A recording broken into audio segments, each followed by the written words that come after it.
People who work with outbreaks have a system for doing this, although we've never done it at this scale before. It's called contact tracing. Basically, when someone gets a positive diagnosis, you sit them down and run through everything they did during the contagious period, where they went, who they talked to, anyone who might have been close enough to catch the disease. Then you find all those people and get them into quarantine, making sure this particular infection doesn't spread any further than that circle of people. If you're doing enough tests and quarantining enough people, then the disease has nowhere to spread. We've seen this system work for coronavirus in countries like Singapore and South Korea, and it's generally been through mobile alerts. All right, Jason, so what exactly is this contact tracing feature? So on a system, essentially it's a protocol and an application as well for phones when you get near someone who has, if you get near anybody, essentially, the phones will do a wireless handshake over Bluetooth.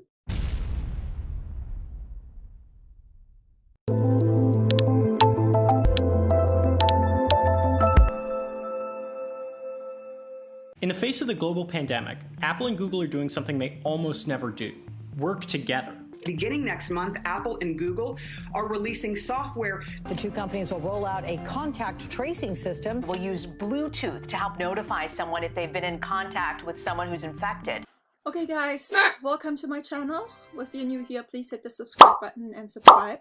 We have something so scary again. Every day there's rapid new news and you can't even get behind it, but yesterday a friend sent me this and so I googled it and I found out this. So Apple iOS 13.5 is ready for COVID-19 contact tracking, IU. This is very, very bad. So they just released this 2 days ago, and one of the new buzzwords has become the COVID-19 pandemic is contact tracing. Well, the concept is not new. One, in public health, the way in which it's being used is this novel virus certainly is. Contact tracing is the process of identifying and monitoring contacts of infected individuals. It has been digitalized, globalized, and consumerized. Think of it like a combination of investigation, journalism, and detective work. Now, augmented by the next expansive use of technology. Contact tracing embodies a history of success of previous decades. So I don't like this. They kind of put it out like it's a new thing. They're kind of like stealing our data here. And check this out. So what do you get with 13.5? So iOS 13.5 is generating headlines because it debuts Apple COVID-19 contact tracing functionality as well as crucial biometrics updates and high-profile bugs fix. Here are Apple's release notes and bullet points. In early April, Google and Apple announced an unprecedented partnership to build a new feature into Android and iOS. The new feature will enable contact tracing, which will keep track of who you interact with as we go about our daily lives and return to the new normal during COVID-19. And that's exactly what we're going to talk about today. How does it work? What does it mean? Privacy implications? Should it even exist? I'm Jason Cipriani with Jason Perlow. This is Jason Square. All right, Jason, so what exactly is this contact tracing feature? So, as you said, in an unprecedented move, Apple and Google have now decided to partner on a system. Essentially, it's a protocol and an application as well for phones when you get near someone who has, if you get near anybody, essentially, the phones will do a wireless handshake over Bluetooth. Transparency, you won't even be aware of it. It'll just happen in the back. So let's say you're in a room with me and we're both carrying, you're carrying an iPhone and I'm carrying an Android, right? These phones will handshake and talk to each other and exchange keys. Kind of like they're swapping business cards or contacts, except that you're not aware of it. They're going to be storing this in an encrypted storage area, and then we'll go about our daily lives, right? But maybe in a week, I get sick and I get diagnosed with COVID-19. Well, if I get diagnosed with COVID-19, I have to hit a button that says I've been diagnosed with COVID-19. And then suddenly you get a notification, right, that someone you've been exposed to, not necessarily you've been exposed to Jason Perlow who got sick with COVID-19, but you've been exposed to somebody who's been diagnosed with COVID-19, and you should quarantine yourself or get checked out as soon as possible. That's how the thing works. Now, there's a big architectural data flow that they've shared and all kinds of screenshots and sample code, application programming interfaces to build apps for this thing. But that is effectively how it is supposed to work. The system works by blasting out short codes over Bluetooth, technically the Bluetooth Low Energy Beacon system.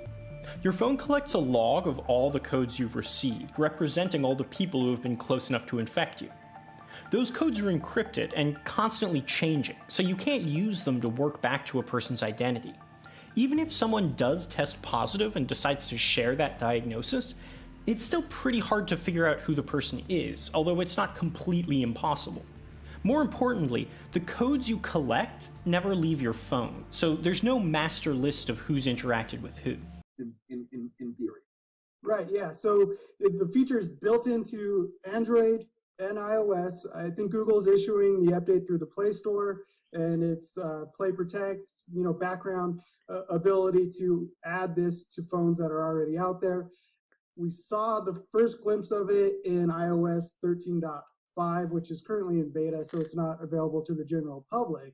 But like you said, it's going to be an app in the first wave. There's actually two phases here to it. The first one is health departments, health professionals can apply with Google and Apple to get approved to be able to build an app against the API for either phone. So let's say the CDC gets approved, they can build an app, and then your phone will communicate with others around you throughout the day, and you install that app, it logs it. Like you said, you identify whether or not you have COVID-19 or if you have a positive case of it, and then alerts go out. But the second wave of it is it'll do all of this on its own in the background without you knowing or having to install an app. And then eventually you could get a push alert if you come into contact with someone that will then instruct you to download your local health department's app and let you know what next steps you need to take, which is kind of privacy concerning for a lot of people, and I get it, but I think we need to dive into exactly how this works and the precautions that both companies are taking, but also, possible issues that could creep up during that. So this is the thing I don't like it. You need to turn this off.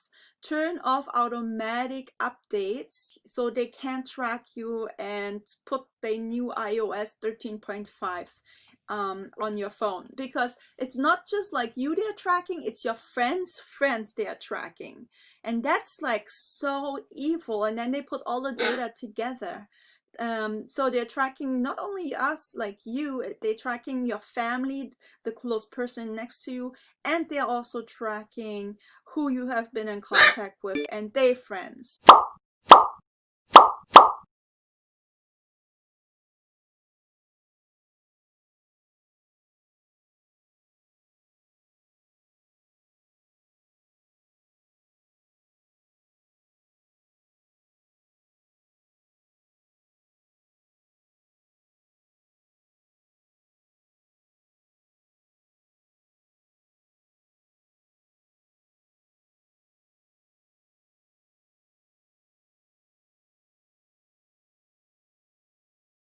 Everything else is going to come down to the public health agencies, which have never dealt with anything on this scale before. There's a real question as to how much people trust them with this system, and an even bigger question as to whether they can pull it off. So far, most of those agencies have been too busy scrambling for hospital beds and ventilators to get much of a contact tracing effort underway. So from my understanding and reading through the documents, Jason, our phones will create a unique key that resets every 10 to 20 minutes. And that happens all day long, whether you're traveling outside of your house or whether you're at your home.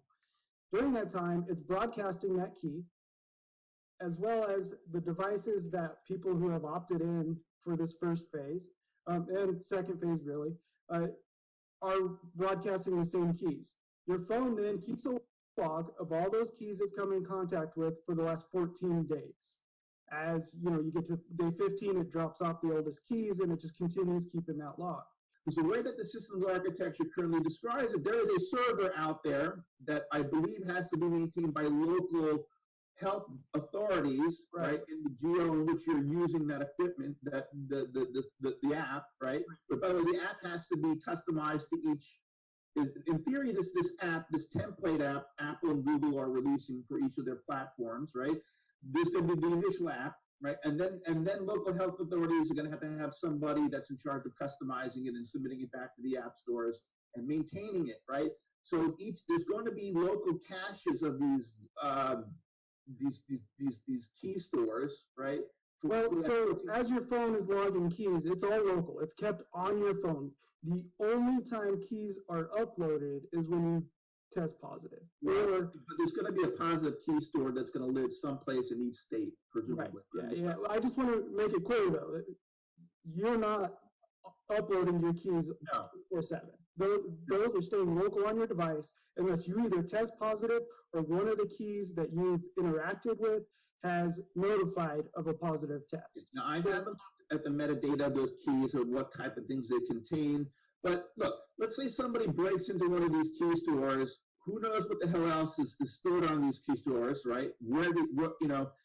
And the other thing is the issue of local maintenance of apps. Now, if you leave it up to a local health authority to maintain code, right? Someone's going to have to manipulate that code, right? So it's code that's now out of Apple and Google's hands. Who knows what can be injected into that code if someone is stupid about their development processes. And also, we don't know what hackers can potentially do with these APIs, right? Once they get a hold of them. They could be used for nefarious purposes, other types of purposes. So especially Android. I'm less concerned about iOS than I am about people touching APIs in Android.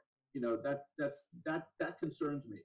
So I really think there should only be one application, one app that's maintained by Google and Apple for each of their respective operating systems, and there should only be one app per country, per major health department. So there should be a CDC and the WHO, and whatever Germany has, and whatever UK. It sounds like they're going the wrong way, but the EU should have their own app. And whatever Asian countries and African countries and South American countries, Canada should have their own app. Generic information that is going to only tell you go to your local health department. So did they explain what happens if you get infected by a transient from another country? Let's say someone from China comes to the United States, right? And I'm walking around, Home Depot, and he decides to go shopping for the afternoon, and he's carrying something, and he infects me. He sneezes in the Home Depot in the light bulb section while I'm shopping for light bulbs. Then he goes home to Wuhan, right? How does my iPhone communicate with his Android, his Huawei Android in China? Did they explain, or he comes back to me that he's sick? Did they explain that scenario at all? No, nothing that I've seen in the documentation. I mean, if he has it at the system level, you have it at the system level, as long as they're tied in, the apps are built to this specification, it's going to alert you. It doesn't matter where. Cloud and iCloud are in theory talking to each other.